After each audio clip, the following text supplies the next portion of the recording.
Hello दोस्तों, कैसे हैं आप सब। आज मैं फिर लेके आ गया हूँ आपके सामने chemical reactions and equation class 10th chemistry chapter 1 का पार्ट 3। आज हम बात करेंगे एंडोथर्मिक और एक्सोथर्मिक रिएक्शन के बारे में। एंडोथर्मिक रिएक्शन उसे कहते हैं, endothermic those reactions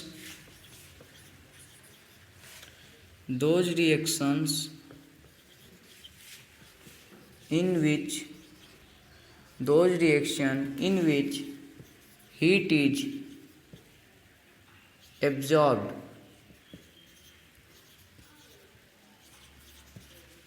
those reaction in which heat is absorbed those reaction in which heat is absorbed are known as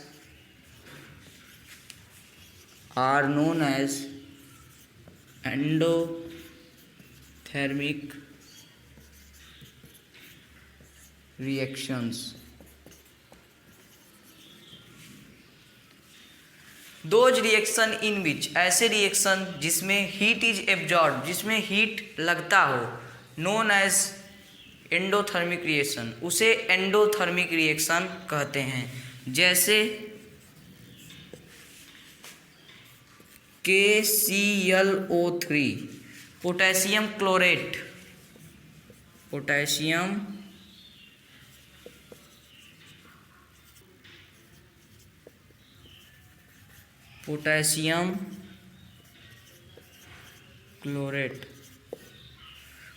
chlorate इसमें हमको हीट देना पड़ता है तब यह रिएक्शन होता है। तो इसमें हीट लग रहा है, डेल्टा सिंबल से हम हीट को दर्शाते हैं। डेल्टा प्लस इसमें एक कैटालिस्ट भी होता है MnO2। तो यह रिएक्शन को हम हीट देंगे at the presence of catalyst MnO2 manganese oxide, तो बाद में जो प्रोडक्ट होगा वो बनेगा पोटेशियम क्लोराइड प्लस ऑक्सीजन। इस रिएक्शन को बैलेंस करते हैं। पोटेशियम भी बैलेंस है, पोटेशियम 1 रिएक्टेंट्स में है, 1 प्रोडक्ट्स में है। क्लोरीन भी 1 रिएक्टेंट्स में है, 1 प्रोडक्ट में है। ऑक्सीजन रिएक्टेंट्स में 3 है, प्रोडक्ट में 2 है। तो यहाँ हम 3/2 का मल्टीप्लाई कर देते हैं। यह बैलेंसिंग ऑफ इक्वेशन हम सीख चुके हैं पार्ट 2 में। तो 3/2 से हम मल्टीप्लाई कर देते हैं। तो यहाँ पे फ्रैक्शन में है तो पूरे इक्वेशन को 2 से मल्टीप्लाई कर देते हैं। तो क्या हो जाएगा, यहाँ पे भी 2 लग जाएगा, यहाँ पे भी 2 हो जाएगा और यहाँ 3O2 हो जाएगा, इस प्रकार से। तो यहाँ पे देख रहे हैं हमें कैटालिस्ट लग रहा है। तो ये कैटालिस्ट क्या होता है, व्हाट इज कैटालिस्ट। आइए अब हम कैटालिस्ट के बारे में जानते हैं। कैटालिस्ट, आइए अब हम जानते हैं कैटालिस्ट किसे कहते हैं। कैटालिस्ट वह सब्सटेंस होते हैं, दो substances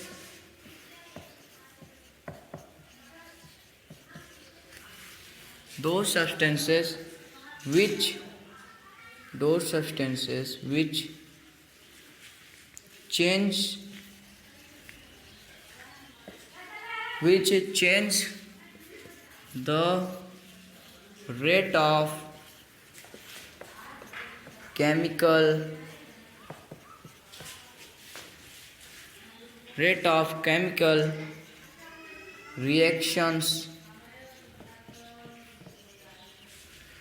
chemical reactions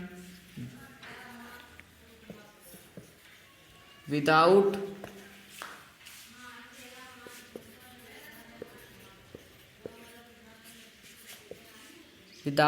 themselves changed,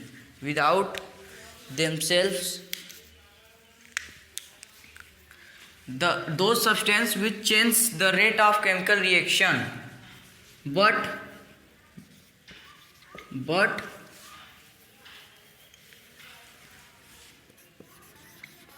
they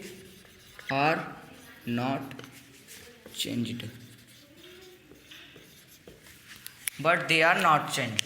Those substances, वह पदार्थ which change the rate of chemical reactions, जो केमिकल रिएक्शन के रेट स्पीड को चेंज कर देते हैं, but they are not change, पर वह चेंज नहीं होते हैं, उनमें कोई बदलाव नहीं होता। ऐसे सब्सटेंस होते हैं उन्हें कैटालिस्ट कहते हैं। कैटालिस्ट को दो बेसिस पे डिवाइड किया गया है। कैटालिस्ट को दो बेसिस पे डिवाइड किया गया है। इसे उत्प्रेरण कहते हैं हिंदी में, उत्प्रेरण। इसको दो बेसिस पे डिवाइड किया गया है। On the basis of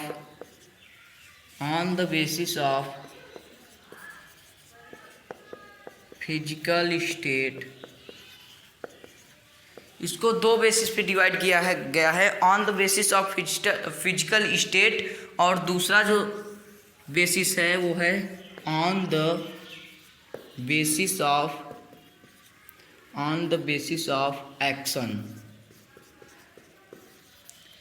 catalyst को दो बेसिस पे डिवाइड किया गया है। On the basis of physical state, on the basis of action. Basis of physical state को दो भाग में डिवाइड किया गया है। पहला है होमोजीनियस कैटालिस्ट,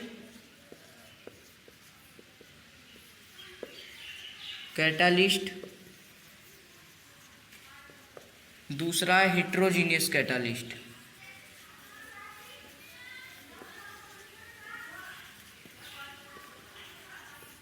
पहला है होमोजीनियस कैटालिस्ट, दूसरा है हेट्रोजीनियस कैटालिस्ट।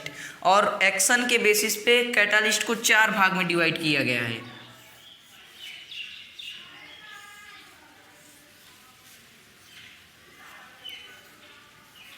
पॉजिटिव कैटालिस्ट,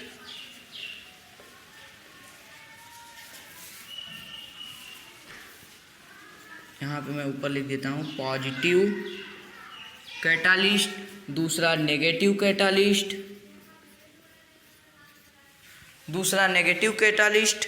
तीसरा है ऑटो कैटालिस्ट है, और चौथा है बायो कैटालिस्ट। चौथा क्या है? Bio catalyst. आइए अब चलते हैं इन सभी टाइप को मतलब एक्सप्लेनेशन के द्वारा पढ़ते हैं। तो on the basis of physical state, पहला जो टाइप है वो है होमोजीनियस कैटालिस्ट।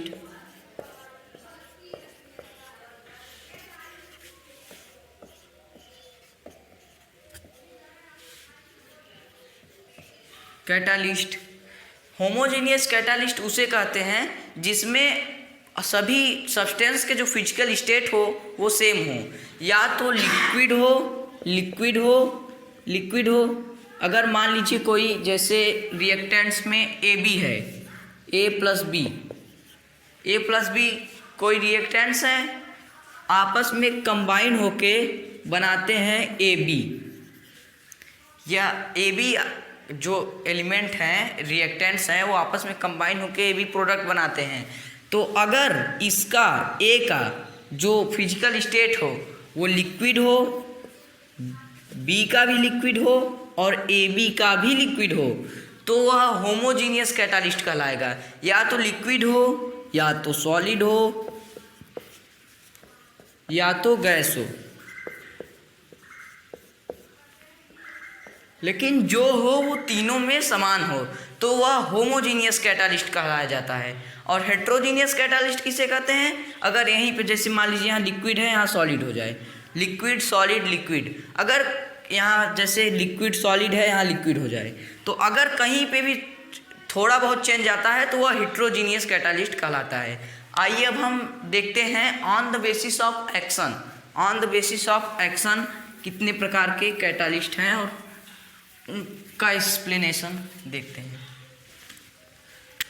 पहला है पॉजिटिव कैटालिस्ट। पॉजिटिव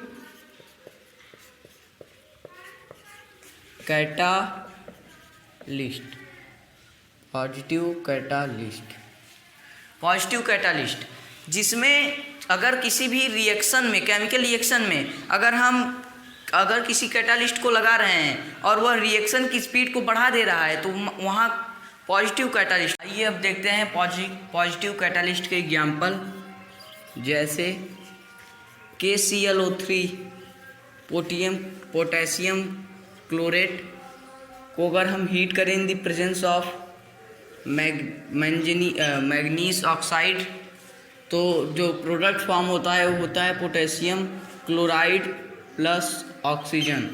इस रिएक्शन को बैलेंस करने के लिए यहाँ 3/2 का मल्टीप्लाई करेंगे तो ऑक्सीजन बैलेंस हो जाएगा। तो हाँ, पूरे रिएक्शन में 2 का मल्टीप्लाई कर देंगे तो यहाँ भी 2, यहाँ भी 2, यहाँ 3। बैलेंसिंग ऑफ केमिकल इक्वेशन हमने जो है आपको पढ़ा चुका है पार्ट 2 में। आइए अब देखते हैं निगेटिव कैटालिस्ट किसे कहते हैं।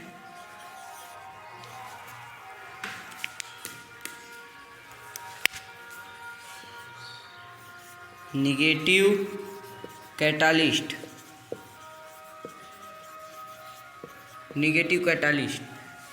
those catalyst that add with chemical reaction and decrease the rate of chemical reaction, जो केमिकल रिएक्शन में इन्वॉल्व हों और केमिकल रिएक्शन के रेट को कम कर दें, उस ऐसे कैटालिस्ट को हम निगेटिव कैटालिस्ट कहते हैं। जैसे फॉस्फोरिक एसिड एक निगेटिव कैटालिस्ट है जो कि हाइड्रोजन परऑक्साइड के को अगर हम हीट करें in the presence of phosphoric acid H3PO4, तो यह जो H3PO4 कैटालिस्ट है वह इस रिएक्शन के रेट को बहुत स्लो कर देता है, इसलिए यह रिएक्शन बहुत लेट में होता है। जो न्यू प्रोडक्ट फॉर्म होता है वो होता है H2O2, हाइड्रोजन प्लस ऑक्सीजन। आइए चलिए अब देखते हैं ऑटो कैटालिस्ट किसे कहते हैं। कैटालिस्ट ऐसे कैटालिस्ट होते हैं, ऑटो कैटालिस्ट ऐसे कैटालिस्ट होते हैं जो कि किसी भी केमिकल रिएक्शन जैसे एथिल एसीटेट और वाटर आपस में रिएक्ट करके in the presence of heat, अगर इन दोनों को हम हीट करते हैं और आपस में कंबाइन करते हैं तो जो न्यू प्रोडक्ट फॉर्म होता है वो फॉर्म होता है एसिटिक एसिड CH3COOH और एथेनॉल C2H5OH। तो यहाँ पे ऑटो कैटालिस्ट का मतलब ये होता है कि अगर किसी भी केमिकल रिएक्शन में अगर जो न्यू प्रोडक्ट बन रहा है अगर वही कैटालिस्ट हो तो ऐसे कैटालिस्ट को हम ऑटो कैटालिस्ट कहते हैं। जैसे यहाँ पे जो CH3COOH एसिटिक एसिड है वो एक कैटालिस्ट है, इसलिए यह जो रिएक्शन है वह ऑटो कैटालिस्ट कहलाता है। यह जो कैटालिस्ट है वह ऑटो कैटालिस्ट कहलाया जाता है। आइए चलते हैं, अब देखते हैं क्या कहते हैं बायो कैटालिस्ट किसे कहते हैं। बायो कैटालिस्ट वो कैटालिस्ट होते हैं जो कि बायो मतलब क्या होता है, बायो मतलब जो लिविंग ऑर्गेनिज्म में कैटालिस्ट हो। जैसे कि इंजाइम्स, हमारे बॉडी में जो इंजाइम्स होते हैं वही अगर कैटालिस्ट का काम करते हैं तो उस कैटालिस्ट को हम बायो कैटालिस्ट कहते हैं। जैसे NH2CONH2 यूरिया, ये यूरिया है प्लस वाटर, ये अगर इस दोनों हम रिएक्टेंट्स को आपस में कंबाइन करते हैं in the presence of ureas, यह एक एंजाइम है। जो यूरियाज है वह एक एंजाइम है। तो जो आपस में ये दोनों रिएक्टेंट्स जब कंबाइन करते हैं तो न्यू प्रोडक्ट फॉर्म करते हैं 2NH3 + CO2। तो इस जो पूरा प्रोसेस है इसे हम बायो कैटालिस्ट कहते हैं। आइए एक बार पूरे कैटालिस्ट को हम एक बार फिर रिवाइज कर लेते हैं। सबसे पहले कैटालिस्ट को डिवाइड किया गया था 2 बेसिस पे, on the basis of physical state and on the basis of action. On the basis of physical state catalyst 2 प्रकार के होते हैं, homogeneous catalyst, heterogeneous catalyst. Homogeneous catalyst उसे कहते हैं जिनमें रिएक्टेंट्स और प्रोडक्ट्स सभी का जो फिजिकल स्टेट हो वो समान हो, और हेट्रोजीनियस जिसमें सभी जो रिएक्टेंट्स और प्रोडक्ट्स हैं, सब्सटेंस है, उनका जो क्या कहते हैं फिजिकल स्टेट है वो समान नहीं हो, तो उसे हम हेट्रोजीनियस कैटालिस्ट कहते हैं। On the basis of action पे कैटालिस्ट को 4 भाग में डिवाइड किया गया है। पहला पॉजिटिव कैटालिस्ट, दूसरा निगेटिव कैटालिस्ट, तीसरा ऑटो कैटालिस्ट, चौथा बायो कैटालिस्ट। पॉजिटिव कैटालिस्ट से कहते हैं अगर कोई भी कैटालिस्ट केमिकल रिएक्शन के रेट को बढ़ा रहा है तो ऐसे कैटालिस्ट को हम पॉजिटिव कैटालिस्ट कहते हैं। और वहीं पे अगर कोई कैटालिस्ट किसी केमिकल रिएक्शन के रेट को कम कर रहा है, डिक्रीज कर रहा है, तो ऐसे कैटालिस्ट को हम निगेटिव कैटालिस्ट कहते हैं। और ऑटो कैटालिस्ट किसे कहते हैं? अगर किसी रिएक्शन में जो न्यू प्रोडक्ट फॉर्म हो रहे हैं, तो वह अगर न्यू प्रोडक्ट में कोई ऐसा सब्सटेंस है जो कैटालिस्ट का काम कर रहा है, तो ऐसे जो ये पूरी घटना है उसे हम ऑटो कैटालिस्ट कहते हैं। और बायो कैटालिस्ट किसे कहते हैं? अगर जैसे हमारे बॉडी में कोई रिएक्शन हो रहा है और वहाँ पे कोई एंजाइम कैटालिस्ट का काम कर रहा है, तो हम वहाँ पे इस घटना को बायो कैटालिस्ट कहते हैं। आइए अब देखते हैं कि एक्सोथर्मिक रिएक्शन किसे कहते हैं। आइए अब देखते हैं कि एक्सोथर्मिक रिएक्शन किसे कहते हैं। एक्सोथर्मिक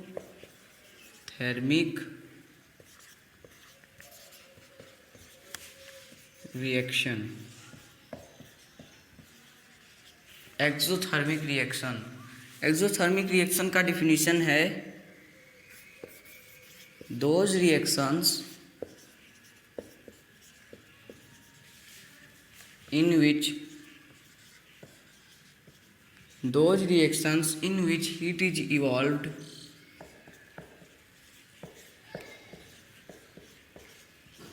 are known as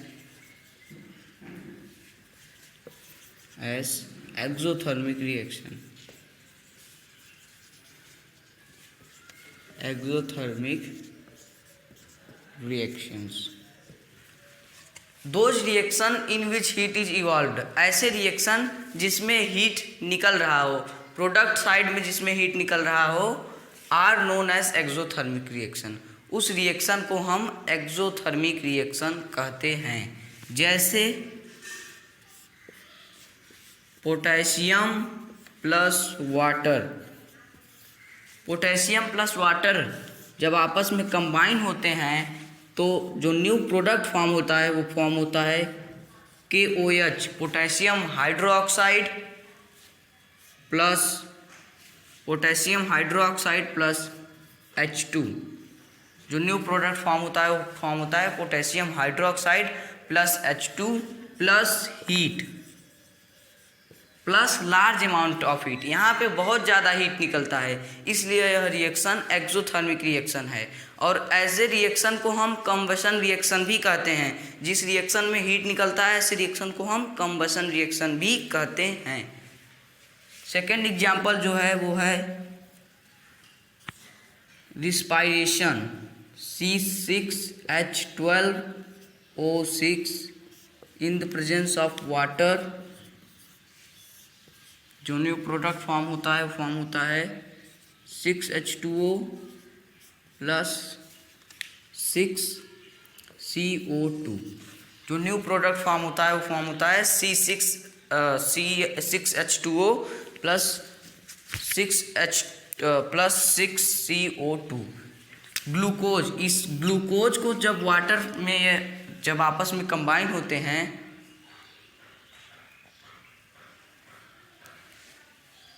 कब, तो जो रिस्पायरेशन का प्रोसेस होता है वो भी एक एक्सोथर्मिक प्रोसेस होता है। यहाँ पे एनर्जी रिलीज होता है। एनर्जी मतलब हीट, वही एनर्जी, हीट भी एक एनर्जी ही है, इसलिए एनर्जी रिलीज हो रहा है, वो भी एक्सोथर्मिक रिएक्शन है। तीसरा एग्जाम्पल हम देखते हैं ऊपर, ये है CaO, calcium oxide plus water आपस में कंबाइंड होकर कैल्शियम हाइड्रोक्साइड प्लस यहाँ पे हीट निकलता है, इसलिए यह एक्सोथर्मिक रिएक्शन है। और इसको हम क्विकलाइम कहते हैं और इसको स्लैक्ड लाइम कहते हैं। यह रिएक्शन बहुत इंपॉर्टेंट है, कई बार बोर्ड में आ चुका है। स्लैक्ड लाइम का बन जाना एक एक्सोथर्मिक रिएक्शन है। जो लास्ट एग्जाम्पल हमारे पास है चौथा, वो है sodium plus H2O। Sodium plus water आपस में जब कंबाइन होते हैं तो जो न्यू सब्सटेंस फॉर्म होता है वो होता है NaOH, sodium hydroxide plus H2 plus hydrogen, और यहाँ पे भी लार्ज अमाउंट ऑफ हीट निकलता है। इसलिए यह रिएक्शन क्या है, एक्सोथर्मिक रिएक्शन है। तो यह वीडियो समाप्त हुआ। यह वीडियो आपको कैसा लगा हमको ज़रूर बताइएगा। Thank you.